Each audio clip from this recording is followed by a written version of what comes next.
정부가 오늘 경제관계장관회의를 열고 혁신도시 관련 개선 방안을 발표했습니다. 2022년까지 혁신도시 입주기업과 고용 인원을 확대하겠다는 계획입니다.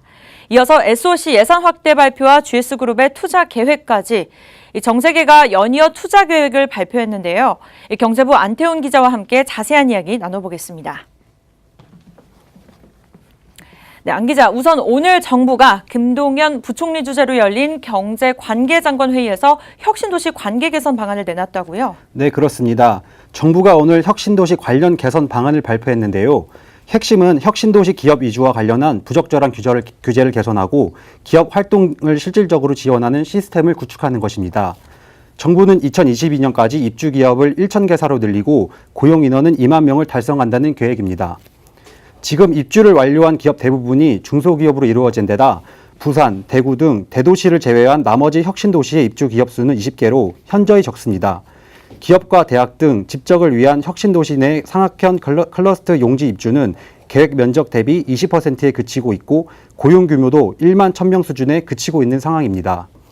정부는 해결 방안으로 기업 입지에 유리한 환경을 위해 건축 및 기업 활동 관련 규제를 개선하기로 했습니다. 대표적으로 오는 10월 예정된 혁신도시 종합발전계획을 통해 규제 샌드박스를 지정하고 기업 수요에 맞게 클러스터 분양 토지의 탄력적인 분할 합병도 허용됩니다. 네, 정부는 이어서 SOC 예산을 늘리겠다고 밝혔는데요. 그렇다면 구체적으로 어느 분야에 투자가 되는지 자세한 설명 부탁드립니다. 네, 정부는 문화, 체육시설과 복지시설 확충 등 국민 삶과 밀접한 기반시설을 개발하는 SOC 내년 예산을 올해보다 6천억 원 늘리기로 했습니다. 이는 지역 일자리를 늘려 지역 경제를 활성화하는 동시에 국민의 삶의 질을 실질적으로 개선하겠다는 정부의 의지로 해석됩니다. 특히 생활 SOC, 즉 체육시설과 도서관 같은 시설 증축에 투자가 집중되는 건데요. 2022년까지 체육시설의 접근성을 13.8분에서 10분 이내로 끌어올린다는 계획입니다. 또 미세먼지 차단을 위한 도시 바람길 숲을 17개 시도별로 1개 곳을 조성하기로 했고 내년에는 지방박물관에 어린이 전용 박물관 7곳을 설치합니다. 도시재생 지원도 올해 대비 30% 이상 늘어난 1조 5천억 원까지 확대하고 스마트팜, 스마트 축산 ICT 시범단지 등 스마트 영농도 지원하기로 했습니다. 네, 최근에 보면 삼성과 또 한화를 비롯해서 재계에서도 일자리 창출과 투자 소식이 이어지고 있는데요. 오늘은 GS그룹이 구체적인 이 투자 방안을 내놨습니다. 네, 그렇습니다. 재계순위 7위 GS그룹이 5년간 20조 원을 투자하고 2만 1,000명을 고용한다고 밝혔습니다.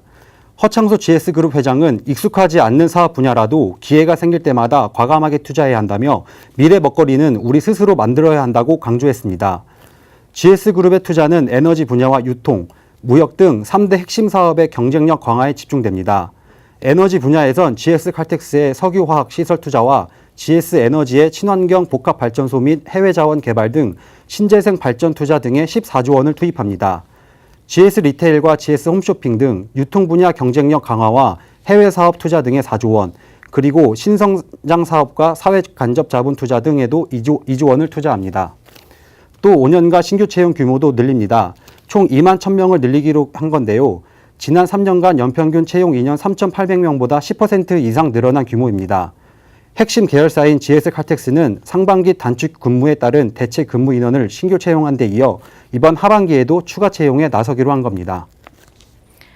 네, 정부와 재계의 투자 계획이 향후 국민들에게 실질적인 체감 효과를 줄 수 있을지 좀 더 지켜봐야 될 것 같습니다. 안 기자 수고했습니다.